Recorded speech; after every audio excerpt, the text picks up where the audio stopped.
warahmatullahi wabarakatuh. Waalaikumsalam warahmatullahi wabarakatuh. Alhamdulillah, salatu wassalamu ala rasulillah wa la hawla wa la quwwata illa billah. Selalu sadari sedia amri. Wahai kelihatan di lisan ya qawli tapi jumlah warjibna fahma amin. Ya rabbal alamin. Tidak hanya materi yang terakhir ya, karena menunjukkan ujian. Jadi Bapak minta pertama kalau menunjukkan ujian kalian pelajari. Kemarin tadi saya tanya Ustadz Budi itu muka 8 ini 8, 9 yang terakhir karena batasnya di mana? Kalian tahu?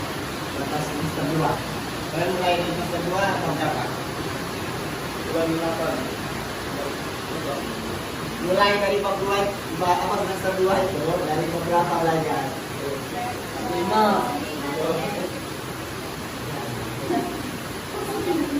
Tahu? Bab 8. Kemarin kan bab 7. Enggak. 5 ya?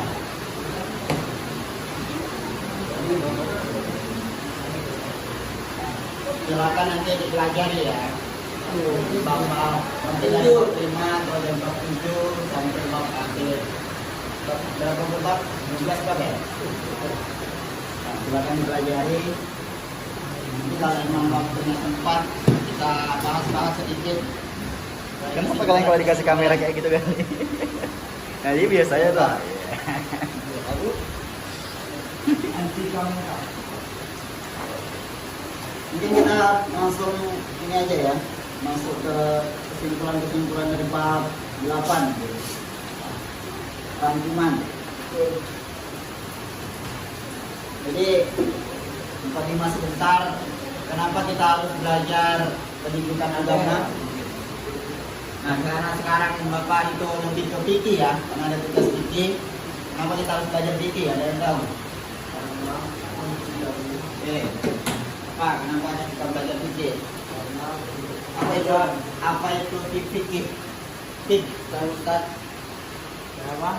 Fikih, apa itu? Hukum. Jadi kenapa harus kita belajar? Untuk seharian, Pak. Itu dia.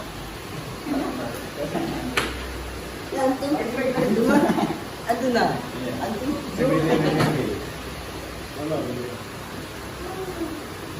Karena dia hukum-hukum Islam. Jadi kalau kita mau belajar Islam, kita harus belajar fikih. Karena fikih mempelajari tentang hukum-hukum, terus apa lagi? Yang mana yang haram, yang mana yang rukun, yang mana yang sunnah. Ya, dasar-dasar dari ajaran Islam itu ada di fikih ya. Ada yang tahu pembagian fikih berapa aja? Tahu mungkin Pak. Fikih itu dibagi menjadi berapa? Ada dua. Pertama, hubungan mengatur hubungan kita bersama Manusia. Kedua, bersama ke sama Tuhan Subhanahu wa Ta'ala. Kelas 1, apa hubungan yang mengatur hubungan kita sesama ke Allah Subhanahu wa Ta'ala itu apa? Yang pertama, sholat. Yang kedua, zikir.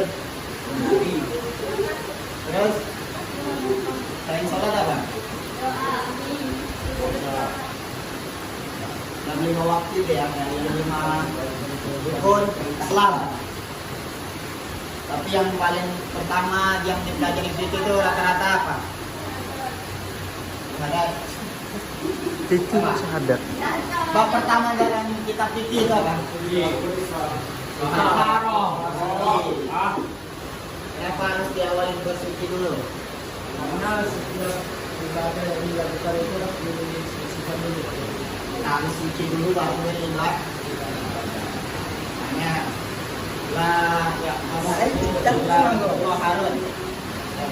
Lah ya masuhu ila mutahharun di surah apa?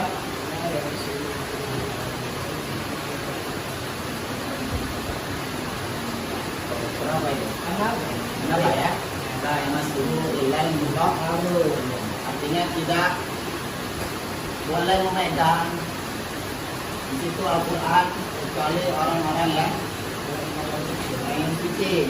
Yang suci dulu baru boleh memegang Al-Quran. Itu Al-Quran. Kalau ibadah sama, sholat, puasa, harus suci dulu. Nah, intinya. Tapi kalau yang lain itu diawali dengan suci. Kalau kita suci ada dua kan, ada hadas untuk suci dari hadas kecil, hadas besar. Kalau kecil dengan apa? Bukan, bersucinya dengan apa kalau membersihkan hadas kecil? Mandi. Wudu. Mandi. Kapan kita boleh menggunakan tayamum? Jadi syarat tayamum itu tidak ada air. Sakit kulit ya. Kalau tidak kulit yang tidak bisa kena air maka boleh. Itu. Jadi syarat tayamum itu ketika apa namanya itu? Dalam bahasa Arabnya itu apa ya? Kalau dia sesuatu yang memang harus syarat lah. Kalau perempuan kena haid itu apa namanya? Halangan atau apa? Atau apa lagi bahasanya? Lagi ada lagi apa namanya kalau bahasa sopannya itu? Kamu ada nggak sering kalau perempuan itu biasanya lagi terus dia bilang apa?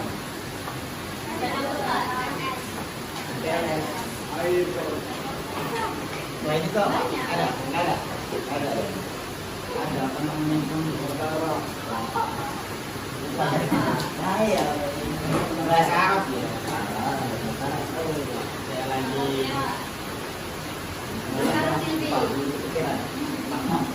nah, jadi itu ya. Jadi tayamum itu dilakukan dia harus benda ada air. Kalau ketika tayamum terus ada air maka batal tayamumnya. Itu contoh tayamum. Jadi kalau hubungan sesama untuk jadi cici itu ada dua, hubungan untuk Allah sama hubungan kita sama manusia. Hablum minallah dan hablum minan dari toharoh. Terus apa lagi setelah taharah? Sholat ya, sholat, bab puasa, bab zakat, bab haji. Baru masuk ke bab hablum minan. Diawali dengan apa?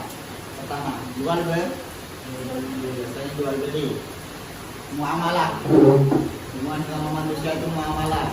Salah satunya jual beli. Apa lagi?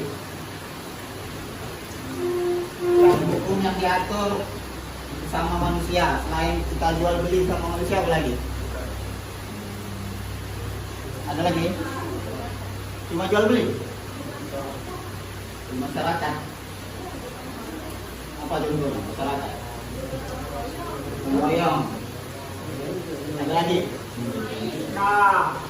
Nikah. Nah, salah satunya nikah, bab nikah itu juga muamalah hubungan sama manusia diatur dalam Islam. Apalagi selain nikah?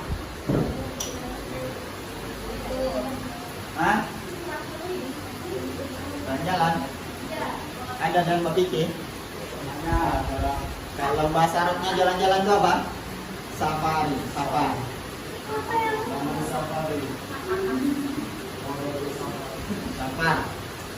Ada lagi? Kalau di akhir bab itu bab perang ya. Nah, perang itu juga di dalam fikih ada. Ya, di akhir. Apalagi kalau jual beli, utang piutang, terus ada itu menemukan harta benda itu diatur dalam Islam. Jadi kalau kita nemu duit jangan diambil punya orang. Dalam Islam nggak boleh. Kalau di SD itu di sekolah dasar itu di Nurul Islam itu kalau anak-anak itu udah dibiasakan kalau ketemu bank, kalau kantor atau dikasih ke gurunya, biar gurunya yang ngasih di kelas di kantor. Jadi jangan sampai diambil, itu bukan hak kita. Jadi dalam Islam itu diatur, jangan sampai kita mengambil barang hak orang lain, apalagi mencuri secara sengaja kan. Apalagi, nah itu aja barang yang hilang, itu aja harus dikembalikan. Ada yang tahu batas diumuminnya berapa? Ada yang tahu? Ada pernah belajar tentang bab harta yang menemukan harta? Menemukan harta. Belum ya? Belum pernah. Itu juga ada batas waktunya, kita ngomongin kalau berapa hari tidak ketemu baru ada punya hak kita. Tapi belum, nah itu. Jadi kita harus umumin dulu berapapun harganya, berapapun nilainya. Ada yang nemu emas juga. Kemarin ada yang viral kan, bapak-bapak di petani itu nemu emas berapa kilo, berapa gram itu banyak duitnya. Itu nggak diambil. Kalau kita udah banyak bawa rumah kan, kaya kita. Tapi itu nggak berkah dalam Islam. Itu bukan hak kita. Makanya petani itu diapresiasi karena dia suka mengembalikannya ke pihak negara. Itu kalau ada iman, karena kita belajar. Jadi 3 ya. Berapa menit ya? 12. 12 lagi. jadi 3 hal yang mungkin ada kesimpulannya. Pertama, dalam kita hidup sebagai orang Islam itu 3. Pertama, ilmu ya. Makanya dalam mukadimah kitab kuning atas itu, orang siapa yang Allah kasih kebaikan, diberikan kebaikan padanya, maka Allah kasih ilmu agama, yang Allah pahamkan ilmu agama kepadanya. Jadi barang siapa yang Allah ingin kebaikan pada seseorang, maka Allah pahamkan agama pada dirinya. Maka kalau kita belum paham agama, maka masih belum baik kita. Jadi kalau ukur kita mendapatkan kebaikan dari Allah, maka kalau ukurnya kita paham dalam urusan agama. Maka beruntunglah kita yang di sini yang belajar kitab kuning, belajar agama. Walaupun seminggu sekali di HBP, tapi kalian setiap pagi itu belajar kitab kuning ya. Itu enggak semua sekolah ada. Itu ilmu mahal. Mungkin kalau di orang biasa anggapnya biasa aja, tapi menurut saya itu mahal ya. Maka beruntunglah SMK Al-Ma'arif belajar itu. Maka berarti Allah menginginkan kebaikan pada kalian, gitu ya. Alhamdulillah. Yang kedua, amal. Ilmu tanpa amal sia-sia. Makanya ada yang ketiga yaitu iman. Jadi ilmu, amal, iman, atau iman, ilmu, amal. 3 itu nggak bisa lepas. Karena kita kalau ada ilmu, ada amal, tapi nggak ada iman, sama aja. Karena iman juga mengikat keduanya. Makanya dalam surah Al-Hujurat yang tahu, "Yarfa'illahu alladziina aamanu minkum walladziina utul ilma darajat."